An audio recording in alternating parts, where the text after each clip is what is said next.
హాయర్స్ welcome to our channel. Maharashtra and Jharkhand లో successful గా ఇవాళ ఎలక్షన్స్ అయితే పూర్తయిపోయాయి. అయితే ఎలక్షన్స్ సంబంధించిన ఎగ్జిట్ పోల్స్ లీక్ అయి మొత్తం కూడా రిలీజ్ చేశారు. మరి ఏ పార్టీలు అధికారంలోకి రాబోతున్నాయి, ఈ ఎగ్జిట్ పోల్స్ ఏం చెప్తున్నాయి, ఇప్పుడు ఇదే అంశం మీద డిస్కస్ చేయడానికి ప్రజెంట్ మనతో పాటు జయదేవ్ గారు సీనియర్ జర్నలిస్ట్ ఉన్నారు. వారితో ఒకసారి డిస్కస్ చేసి తెలుసుకుందాం. సార్ నమస్కారం. సార్ నమస్తే సార్, మహారాష్ట్ర అండ్ జార్ఖండ్ పూర్తయిపోయే ఎలక్షన్స్ ఎగ్జిట్ పోల్స్ కూడా వచ్చేసాయి. మరి ఏ కూటమిలు ఏ పార్టీలు అధికారంలోకి రాబోతున్నాయి, ఎగ్జిట్ పోల్స్ ఏం చెప్తున్నాయి సార్? ఎగ్జిట్ పోల్స్ వచ్చేసాయి మొత్తానికి. ఇవాళతో Bihar Jharkhand Maharashtra Jharkhand last polling date ఏదైతే ఉందో అయిపోయింది కాబట్టి ఇంక ఎగ్జిట్ పోల్స్ అనౌన్స్ చేసుకోవచ్చు మనకి తెలుగు రాష్ట్రాల్లో జరిగినట్టుగానే. సో లాస్ట్ది ఎప్పుడైతే ఆ తర్వాత నుంచి ఇంకా స్టేట్ లో ఉండదో దానికి మనం ఎగ్జిట్ పోల్స్ కి అనౌన్స్ చేసుకోవచ్చు అనేది ఎలక్షన్ కమిషన్ ఆర్డర్స్ కాబట్టి. సో ఎగ్జిట్ పోల్స్ నిర్వహిస్తే మ్యాక్సిమం లోకల్ అంటే ప్రయారిటీ వేరేలా ఉంటుంది. నేషనల్ ఛానల్స్ కూడా ఏదైతే ఎంటర్ అయ్యి ఎగ్జిట్ పోల్స్ అనౌన్స్ చేస్తున్నాయో, ఏది ఇండియా టీవీ కానీ, ఎన్డీటీవీ కానీ, టైమ్స్ నౌ కానీ, టైమ్స్ ఆఫ్ ఇండియా కానీ, రకరకాల ఈ మధ్యకాలం మళ్ళీ అందులోంచి బయటకు వచ్చేసి పెట్టే వాళ్ళు కూడా సర్వే చేస్తే అర్థమైంది ఏంటంటే మొత్తానికి ఎన్డీఏ కూటమి అంటే బీజేపీ ఏ మిత్రపక్షాలతో భాగస్వామ్యంగా ఉందో ఆయా ప్రాంతాలన్నీ కూడా దానికే ఒక 20 to 30% ముగ్గు ఎక్కువ ఉన్నాయి సీట్ల పరంగా. ఇప్పుడు మహారాష్ట్ర అనుకోండి 200 పైచీలకు ఎన్నో ఉన్నాయి, 283 ఎన్నో ఉన్నట్టున్నాయి. సో 283కు సంబంధించి తీసుకుంటే బీజేపీకే దగ్గర 130 వచ్చేలా కనిపిస్తున్నాయి. తర్వాత శివసేన ఉంది, తర్వాత ఎన్సీపీ కూడా ఉంది. మరోవైపు అదే కాంగ్రెస్ తో శివసేన వేరే ఒకటి ఉంది, యూబీఐటీ ఏదో సంథింగ్. తర్వాత ఎన్సీపీలో కూడా ఎస్పీ అని ఒకటి ఉంది.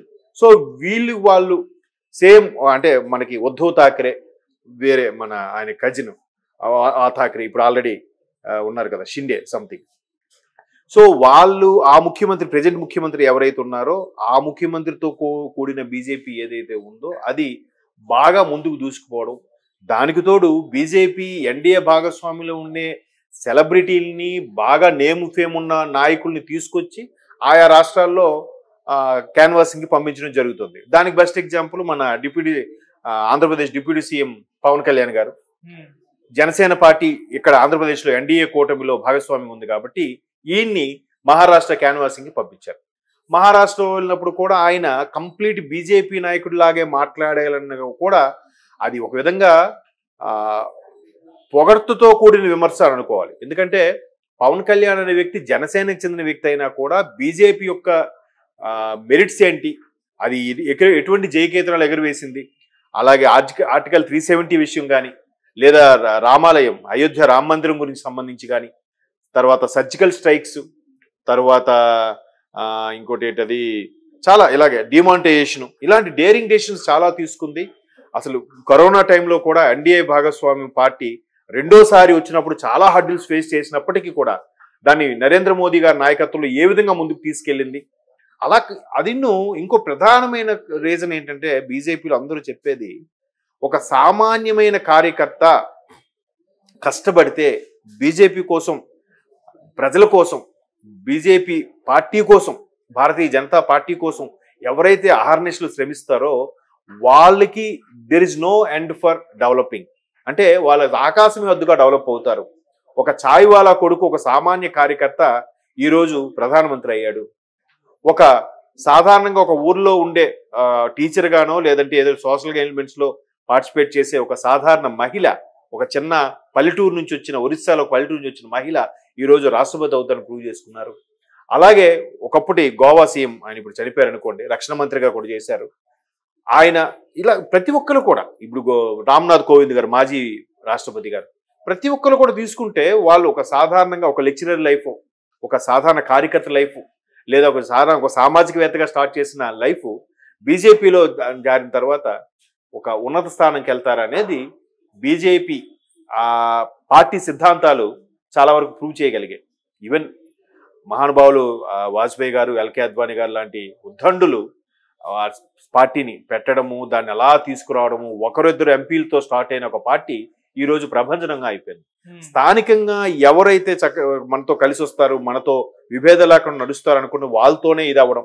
ఇకపోతే జార్ఖండ్ దగ్గరికి వెళ్ళినా కూడా జేఎంఎంకి దీనికి టఫ్ ఫైట్ ఉండేది. జేఎంఎం అది జార్ఖండ్ ముక్తి మోర్చా ఏదో ఉంది, దానికి సంబంధించి కాంగ్రెస్ అలయన్స్ అవ్వడం, ఎన్డీఏ కూటమిలోకి వస్తే మళ్ళీ స్టూడెంట్ అలయన్స్ అనేదో ఉంది వీళ్ళు.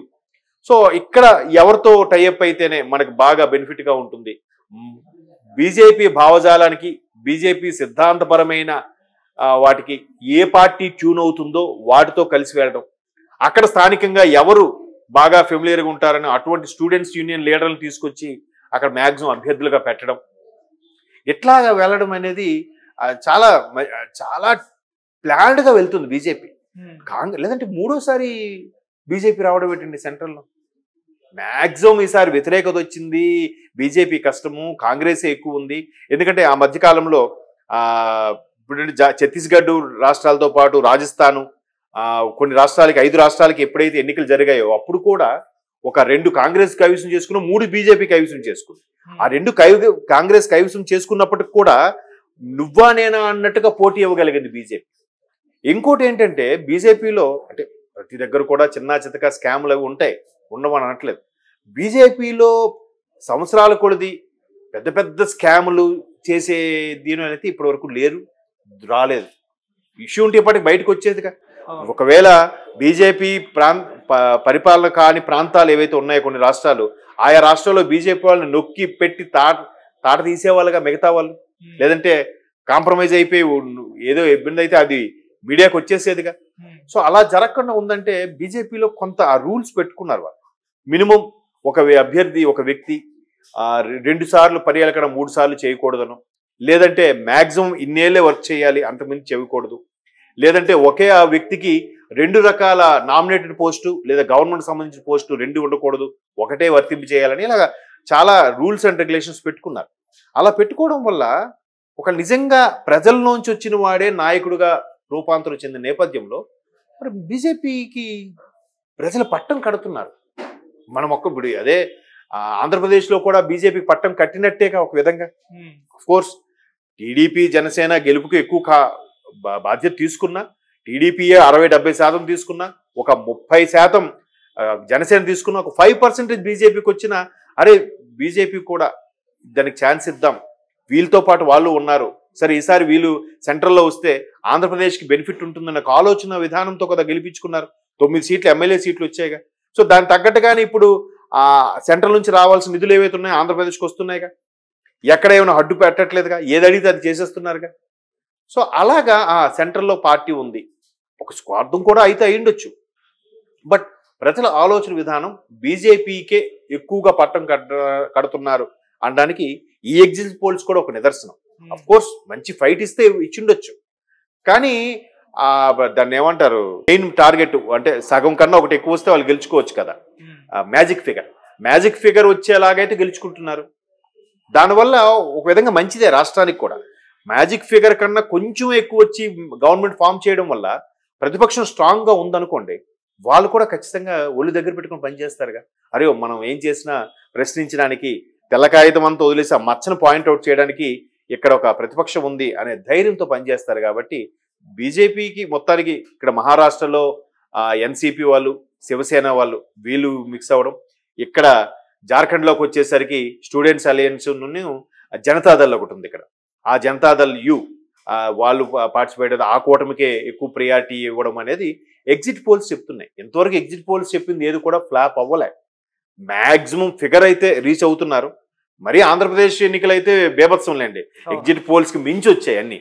So exit polls maximum 80 to 90% ఎప్పుడు ఫ్లాప్ అవ్వలేదు. సిమిలర్ గా దగ్గరగా వచ్చాయంటే నిజంగా బీజేపీ థాట్ ప్రాసెస్, వాళ్ళ యొక్క విధి విధానాలు యంగ్ జనరేషన్ కూడా ఎక్కువ ప్రయారిటీ ఇస్తుంది. యంగ్ జనరేషన్ తీసుకొచ్చి వాళ్ళకి ప్రాధాన్యత కల్పించి వాళ్ళని లీడర్లుగా, ఒక లీడర్ అనేవాడు కొంతమంది లీడర్లను తయారు చేసేలాగా ఉండాలి, కానీ ఆ లీడర్ అనేవాడు లక్షల మంది ఫాలోవర్స్ ని పెంచుకునే పరిస్థితి ఉండకూడదు. సో బీజేపీలో